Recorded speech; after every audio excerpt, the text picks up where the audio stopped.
History is full of heroes and villains. But few names strike the world with as much horror, curiosity, and cold disbelief as Adolf Hitler, the man whose vision of power turned into humanity's nightmare. In this video, we're diving deep, beyond the mustache, beyond the propaganda posters, into the life of Adolf Hitler, the failed artist who became a world dictator, and whose rise and fall remains one of the most chilling stories in human history. Grab a seat, this is not just a history lesson, it's a cautionary tale.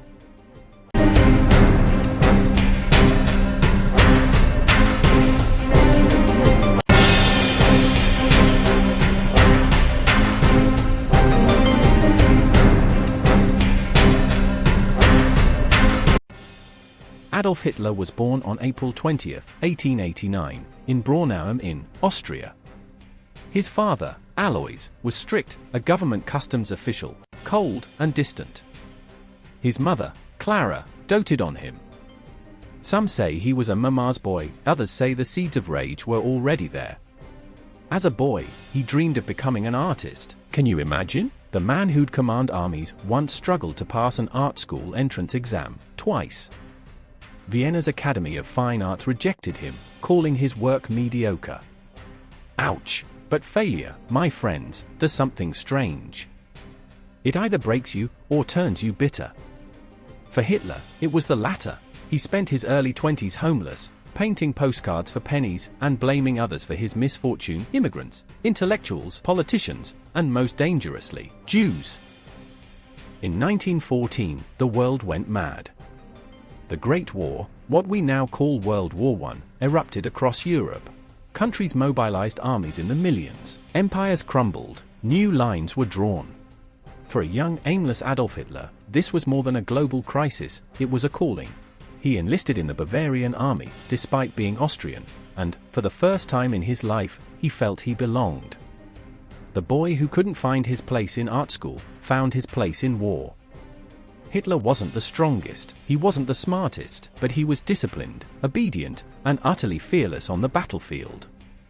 He served as a messenger, one of the most dangerous jobs in the trenches, carrying critical information through bullets and barbed wire. Time and time again, he dodged death, and for that, he was awarded the Iron Cross, both second and first class, a rare honor for someone of his low rank. But here's something fascinating. While other soldiers would write home about exhaustion, family, and longing for peace, Hitler's letters were different.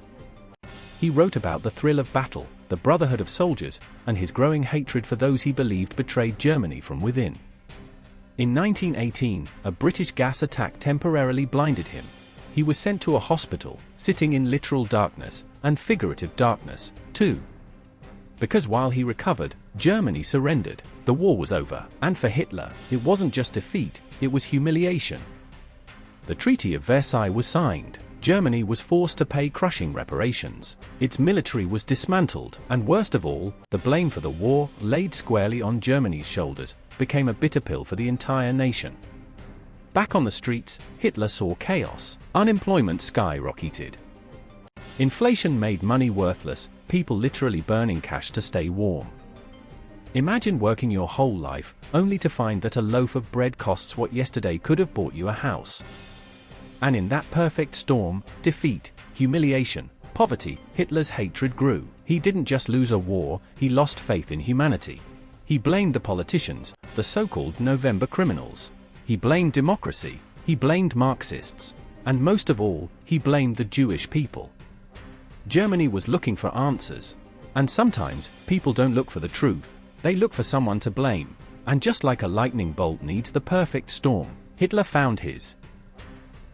In post-war Germany, extremist ideas flourished. Hitler joined the German Workers' Party, a small, angry group. But he didn't just join, he took over. His speeches, fiery, hateful, and filled with blame, electrified the crowds. Picture this: a failed artist standing on a beer hall table, arms outstretched, eyes wild, shouting that Germany could rise again, if only they crushed the enemies within. Soon, that party became the Nazi Party. The swastika, an ancient symbol, was hijacked and twisted into one of fear and hatred. In 1923, Hitler attempted a coup, the infamous beer hall putsch. It failed. He was arrested, and one would think that would be the end of it. But prison became his writing retreat. There, he penned Mein Kampf, part autobiography, part hate manifesto. The 1930s hit Germany hard. Imagine going to the market with a wheelbarrow full of cash, only to afford a loaf of bread.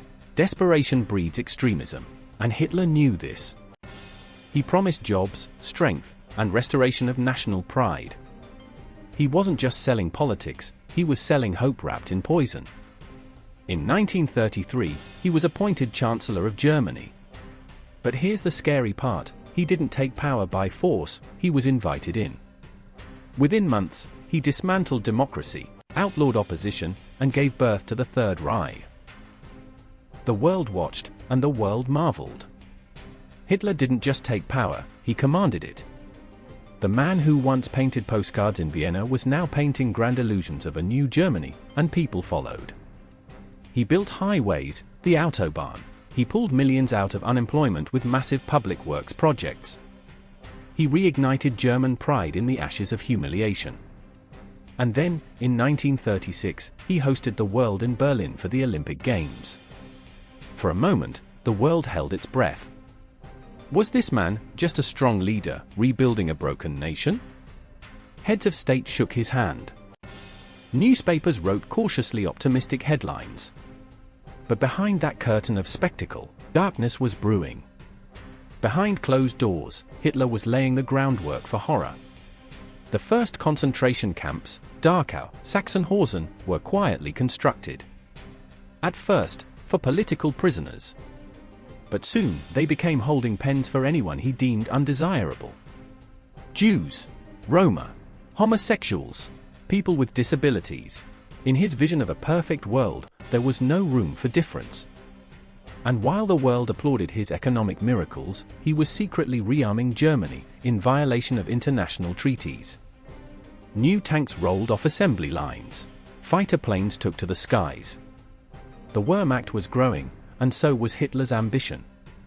His hunger couldn't be satisfied. In 1938, he annexed Austria, the Anschluss. No shots fired, no resistance. The world turned a blind eye. Later that same year, the Sudetenland, part of Czechoslovakia, fell into his grasp. The world's leaders met in Munich and gave it to him. Appeasement, they called it. But it was like feeding a wolf in hopes it wouldn't bite. And then, on September 1, 1939, the wolf finally bared its teeth. Hitler invaded Poland. Blitzkrieg, lightning war. Tanks, troops, and bombers moved with terrifying speed. Cities crumbled. Civilians fled in panic. 2 days later, Britain and France declared war. World War II had begun. The man the world once called a builder was now revealed as a destroyer. By 1939, Adolf Hitler had turned Germany into a war machine. Poland was first, crushed in weeks by a terrifying new military tactic, Blitzkrieg. Lightning war. Swift, brutal, unstoppable. Then came Denmark, Norway, the Netherlands, Belgium, and France, all falling like dominoes. The world watched, paralyzed with fear. And as Hitler's forces stormed through Europe, the British Isles became his next target. Night after night, bombs rained down over London. Families huddled in underground shelters, listening to the distant whistles of falling bombs and the earth-shaking explosions that followed. Children woke up to streets they barely recognized, craters where houses once stood, fires swallowing entire blocks. But Hitler's most dangerous gamble came in 1941, Operation Barbarossa, the invasion of the Soviet Union. At first, his armies advanced deep into Russian territory. But winter came, and with it, the cold reality that Hitler's ambitions had outgrown his reach. His war machine began to grind, sputter, and stall. But amidst all this destruction, there was an even darker chapter unfolding. Not on the battlefield, but behind barbed wire fences and hidden inside factories of death. The Holocaust. Hitler's most monstrous crime. Over 6 million Jewish men, women, and children were systematically hunted, rounded up, and sent to ghettos, then to concentration camps, and finally, to death camps. But they weren't alone. millions more perished. Roma people, disabled individuals, political prisoners, priests, teachers, artists. Anyone who didn't fit into Hitler's twisted vision of a pure world. The gas chambers were disguised as showers. Prisoners, stripped of everything, even their names, were told to undress and enter. Minutes later, silence. And then, the chilling task of disposing of their bodies began. The numbers are so large, they feel impossible to understand. So let's make it real.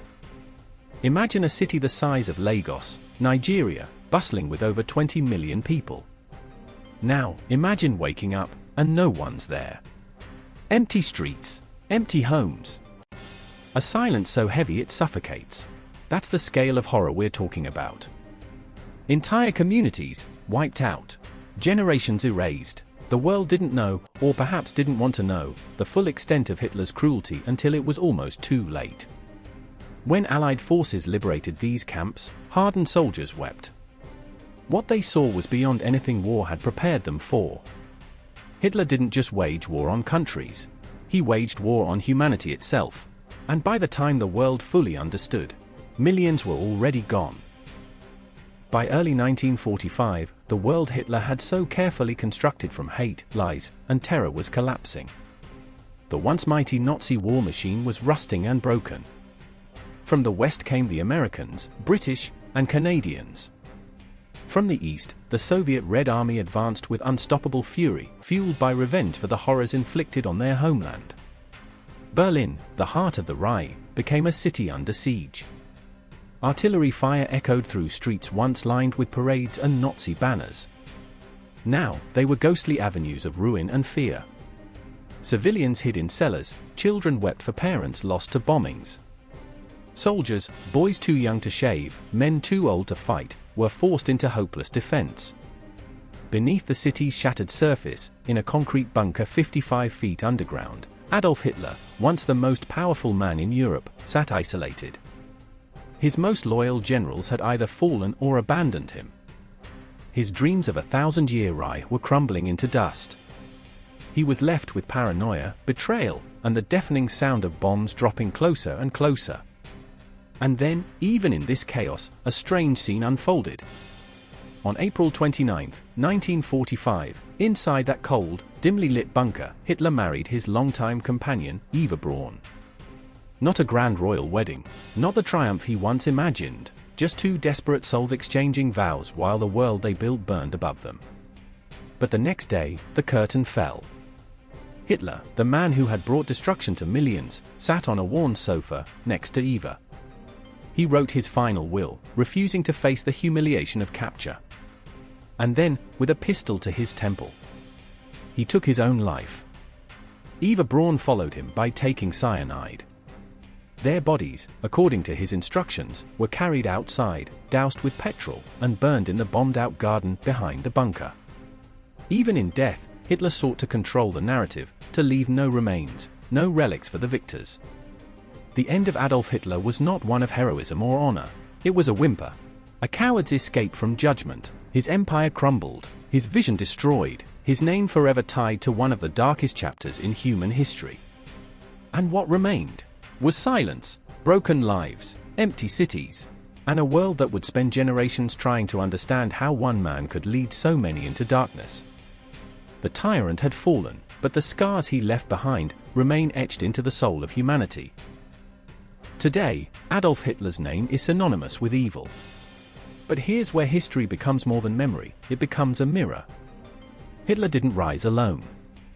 He rose because people, desperate, scared, and angry, let him. We often think dictators are monsters from birth.